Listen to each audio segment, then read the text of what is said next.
Sahabat dakwah, seperti yang tadi saya janjikan, kita akan membincang mengenai bagaimana Islam membangun sistem sosial yang kemudian di sana ada Baitul Mal, ada Lazis, dan berbagai lembaga-lembaga dakwah dan lembaga-lembaga sosial Islam juga memiliki semua itu. Namun nampaknya kurang terintegrasi ketika lembaga-lembaga zakat infak sedekah yang dikelola oleh nasional itu masih belum menjadi sandaran umat Islam secara keseluruhan, karena belum ada trust di sana, belum ada satu kepercayaan untuk betul-betul kemudian menggunakan lembaga yang secara nasional itu, sehingga kemudian ada juga lembaga nasional namun bukan dari pemerintah. Ustaz, kalau bicara tentang lembaga pengaman jejaring sosial ini yang bisa kita katakan hari ini, misalnya Baitul Mal atau Lazis atau apapun itu, bagaimana sebenarnya dalam percontohan atau dalam contoh yang Rasulullah pernah lakukan pada saat zaman itu? Iya. Dengan adanya Baitul Mal. Begini, Baitul Mal pada masa Rasulullah SAW dan juga pada masa Khulafaur Rasyidin dan berikutnya, Baitul Mal itu sebuah lembaga yang menampung zakat, infak, sedekah, wakaf, dan berbagai macam pos-pos pemasukan pemerintah. Jadi Baitul Mal memang menampung itu.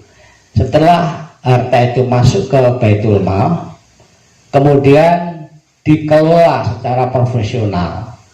Bagaimana secara administratif, kemudian bagaimana kalau ada orang yang tidak punya pekerjaan, dia butuh modal misalkan, bisa diambilkan dari Baitul Mal.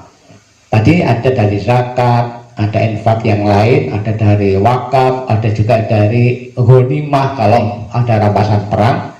Nah, disitulah kemudian karena ada unsur trust tadi ya, kepercayaan, sehingga umat itu menyerahkan zakat lewat Baitul Mal itu ikhlas, ringan ya, karena apa? Ada kepercayaan dan berkahnya luar biasa. Saya beri ilustrasi begini.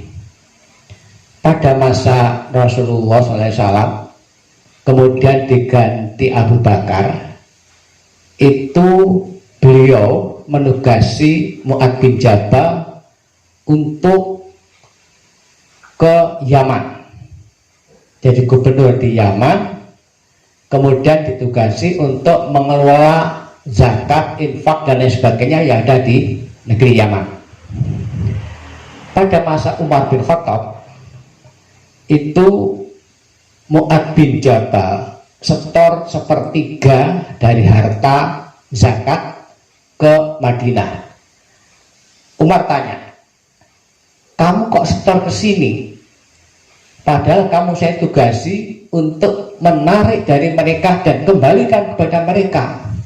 Tu'khadhu min aghniyaihim wa turaddu ila fuqaraihim. Diambil dari orang kaya di antara mereka dan berikan pada orang miskin di antara mereka. Ini kok kamu serahkan di sini? Apa kata Mu'adz? Wahai Amirul Mukminin, ini sisanya. Kayaknya sudah terbagi. Baru Umar kemudian menerima untuk Baitul Mal di Madinah. Kemudian tahun berikutnya separuh disetor. Umar kaget, ini kok malah lebih banyak lagi? Dijawab seperti jawaban yang pertama tadi, sudah terpenuhi semua, ini sisanya. Tahun berikutnya, tahun ketiga, 100% dikirim ke Madinah. Umar tanya, kok semuanya? Wahai Amirul Mukminin, semua muzaki. Tidak ada lagi orang yang mustahik, tidak ada. Semuanya menjadi muzaki. Ini luar biasa, berkah. Karena apa? Pengelolaan yang bagus, profesional, sehingga ada yang namanya trust tadi, kepercayaan tadi. Tadi kalau disinggung tadi ya, yang terjadi di tempat kita ini, ada apa yang sifatnya nasional ya, semacam Lazis itu. Mengapa kok masyarakat kurang merespon itu? kembali kepada masalah trust tadi. Karena apa? Mereka curiga, gak nanti ini untuk ini, bukan untuk fakir miskin, jangan-jangan untuk misalkan saja dipinjam dulu, jangan-jangan untuk beli semen, Ustaz. beli semen dan lain-lainnya. Kecurigaan seperti itu, dan itu wajar, mereka curiga wajar. Karena apa? Karena itu tadi, kejujuran yang tidak nampak atau kurang nampak ya. Kemudian organisasi-organisasi Islam mengadakan, Muhammadiyah mengadakan, Yayasan Fatme juga mengadakan, Nahdlatul Ulama juga mengadakan.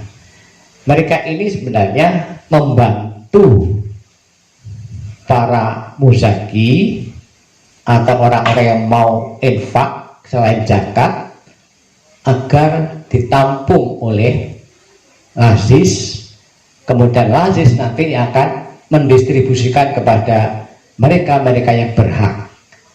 Nah, ini bagus, saya katakan bagus karena apa? Karena muzaki sendiri kan dia juga kebingungan, ini mau sasaran beras apa? Akhirnya ditolong melalui lazis tadi, dan lazis nanti akan mendata siapa-siapa yang memang berhak untuk menerima ini sehingga pembagiannya bisa merata. Bayangkan kalau tidak ada lazis, masing-masing orang yang bayar zakat bayar sendiri-sendiri, bisa jadi satu orang itu menerima zakat dari berbagai muzaki. Sementara penumpukan, Ustaz. Iya, sementara ada orang yang tidak dapat sama sekali, bisa saja terjadi. Karena apa? Tidak tahu di mana orang yang berhak menerima itu. Nah, inilah perlunya lazis, dan lazis sekarang harus resmi, ada izin operasional. Kalau tidak, ini dianggap liar dan ada sanksi. Itu salah satu barangkali untuk membangun trust, izin itu. Tapi barangkali secara administratif, secara amaliah yang seperti apa yang benar itu bisa terbangunnya trust tadi itu? Ya, begini, kalau supaya terbangun trust harus transparan, ya, transparan. Misalkan berapa yang terkumpul, zakat berapa, sedekah berapa, kemudian infak yang lain berapa, kemudian oleh lazis dikelola dengan administrasi yang tertib, ada laporan ya. Laporan berapa jumlah harta yang masuk, dari zakat berapa, dari selain zakat berapa, kemudian ditasarufkan kepada siapa-siapa, jumlah fakir miskin berapa, masing-masing mendapat berapa, secara rinci dilaporkan, muzaki akan percaya. Tapi kalau tidak ada laporan, akhirnya muzaki bertanya-tanya, terus gimana itu pembagiannya? Zakat saya yang dulu saya sampaikan lewat lembaga ini kok tidak ada laporan. Jadi laporan penting, tapi laporan itu jangan berbohong ya. Laporan benar-benar akurat dan masuk akal. Dan itu salah satu pentingnya peta dakwah, Ustaz, ya. Iya, benar. Bahwa selain memang memetakan di mana para mustahik, orang-orang kurang mampu, kaum duafa dan kaum-kaum yang mampu, itu juga di mana juga tempat-tempat rawan yang kemudian akan bisa tergusur akidahnya. Ya, benar. Baik, sahabat dakwah. Jadi mengenai persoalan COVID-19 ini memang menimbulkan satu dampak yang luar biasa sekali. Ada tekanan-tekanan ekonomi di sana, dan kemudian kita perlu melakukan empati kepada masyarakat yang kurang mampu itu.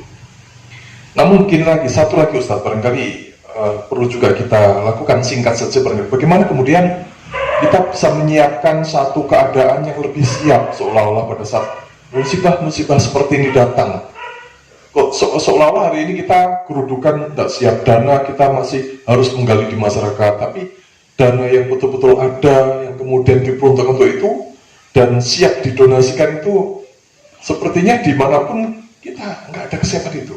Bahkan, apalagi kalau kemudian kita tidak bisa bergantung kepada negara atau pemerintah saat ini. Ya, ya. Memang mengantisipasi ke depan. Yang ada ini mendadak gitu ya. Mendadak.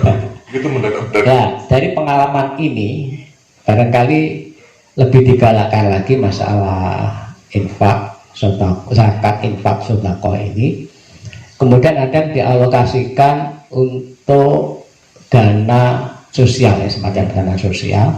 Sewaktu-waktu terjadi bencana alam, Tahun Ustaz ya, dana tahun ya. ya, itu nanti bisa segera dibagikan, bisa segera digunakan untuk memberikan bantuan atau pertolongan kepada orang-orang yang terdampak dari bencana itu.